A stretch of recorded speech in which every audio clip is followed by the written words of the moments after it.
All right, everybody, thanks for coming back to the Jam on to You. We'd like to thank blogger Alex Wehrley for sticking around with us for a little bit of a jam session. Are you ready for this? I am so ready. We'll give you one more opportunity to get out of this. Are you ready for this? No, I'm she's sticking around. All right, let's get right into it. As if there's not enough drama in the White House, Melania and Ivana Trump are going head-to-head. In an interview with Good Morning America, Ivana said she talks to the president on the phone every two weeks. So check this one out. I have the direct number to White House, but I don't really want to call him there because Melania is there, and I don't want to cause any kind of jealousy or something like that because I'm basically first Trump wife, okay? I'm first lady, okay?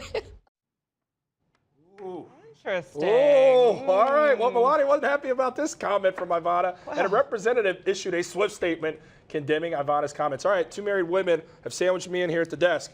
I don't know if you had an ex talking like that about how you talk to your husbands on that often of an occasion, and you come first. What would your reaction be? What are they talking about? Do you believe her, though, first? I don't know if I 100% believe it, but I will say I just don't know what they would have to talk about. It's not like you have kids, you know, like you have a 10-year-old. They have nothing to talk about, and he divorced her for a reason. But she was big in a lot of his business deals back in his real estate days. Okay. She was very much a presence there, so maybe she respects her acumen. I don't know. And they have shared children, but they're adult children. So, yeah, I don't know what they have to talk about. I will say my parents are divorced, and they have a great relationship now and as friends, and so they talk semi-regularly. Really? So it's certainly possible. I don't get why people are getting their panties in a bind over this comment of her joking that she was the first lady, because it was really a play on words, and it's so easy to take things out of context, and you see the headline and you think, oh, she's claiming to literally be the first lady, but she was joking, first wife, but it was a dig. It was a clear dig, though, and I think she was thinking, all right, I'm selling books. You know what people do when I got to sell books? Got to push the controversy, and someone probably put the bug in her ear and said, take a shot at having a close relationship and watch it just go. When I read it, I said, oh, that wasn't really salacious. But, I mean, I'm sorry, when I read it, I was like, oh, my gosh, she said what? But when I just heard it, it didn't seem salacious, like she was meaning to do it. But and you never know what someone's intentions are. I mean, certainly to your point, it's possible she was just trying to sell books, but you don't know what her intentions are for sure. I'll tell you this. You cannot get anything out of Melania Trump, but when you talk about her man, she kicks in with a comment, a swift one, too. All right, Ashton Kutcher and Mila Kunis. They're one of Hollywood's power couples, no question there. But the former That 70s Show co-stars have a unique take on gift giving when it comes to their kids and Christmas. They've decided not to give their kids any presents.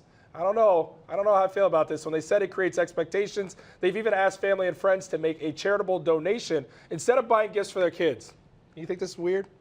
I mean, I love the tradition of opening presents in the morning on Christmas, so I feel a little sad for their kids, but at the same time, I remembered who their parents were, and I'm like, I don't think I can feel too sad for them. But talk about the most unlucky kids in American history. Like, you got those two as your parents, your gifts should be off the charts for Christmas, like the things they should be getting. So you know their friends are like, yo, what did Ashton and Mila get you for Christmas? Nothing? What do you mean, nothing? Charitable contribution. Yeah, talk about the okie doke, right? But I think it's what they're trying to do is just normalize their kids and not overspoil them, because they probably already get good gifts. At least I hope so. I hope they do. I'll tell you. I get it, trying to normalize it. I would like one gift, though. Like, I think if I were the parent, like, okay, I'll give you one something. Like, we don't have to give you the world, but well, and the grandparents still give gifts. Yeah, although they're instructed not to. Yeah, but I'm sure they do.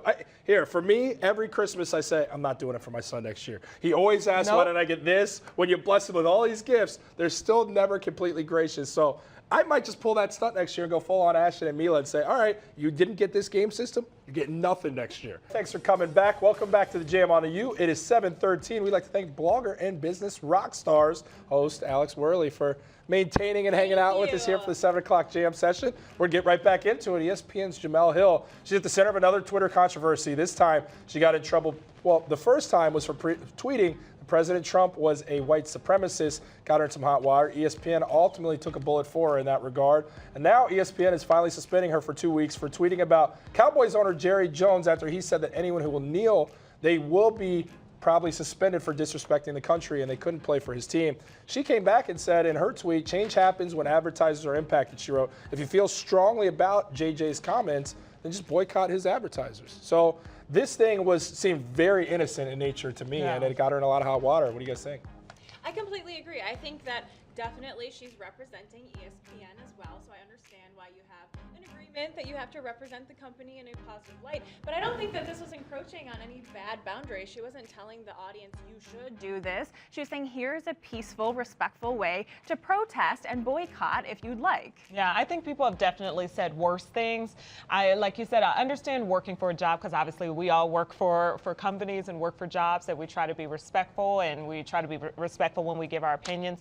I just, I want her to work. I want her to win. I like her on a personal note, and I like her work and what she does. So I hope she can, of course, escape the controversy and everything. I do think it's definitely important to use your platform to speak out on certain topics that you feel passionate about. But it's a very gray line. Yeah, worth noting, her co-host Michael Smith is also sitting out vacation to stand by her on this one. So strength in numbers, who knows what will happen. It's going to be interesting. The First Amendment discussion will definitely kind of jump off with this. So The Daily Show with Trevor Noah will be in town shooting episodes next week, and they're bringing along with them the Donald J. Trump Presidential Twitter Library. This is pretty interesting right there. You got Jordan Klepler of The Daily Show, and they're having a little bit of fun with this one. So I'm pretty excited Trevor Noah's coming to Chicago. I think he's a great guy. I think he's a good grab for Chicago. I'd encourage everybody out there to get tickets and check it out. So it just said deleted but not forgotten. Yeah, exactly. That's what it said on the wall. I don't know if I really want to go and really look at his stuff. You know, we live it every single day to see his tweets. I'm not excited to go look at them. Yeah, I don't know if that's necessarily so. I agree with you. I don't think that's like something I'd go check out, but Trevor Noah himself, I would definitely love to see, right? I actually think it's great that they're doing this. First of all, I love that there's going to be a pop-up museum at Union Station because when I lived in Chicago, I used to take the train up all the time to Milwaukee, and it was a little boring waiting, so that's genius. But I think it's good that people are reading his tweets because I know a lot of people who are supporters of him, and they don't know what he tweets, and they might change their mind if they were aware. Well, there's a lot to digest, too, because it's happening all the time. We follow it, but not everybody Not does. everyone does. A lot of people are not on Twitter. Yeah.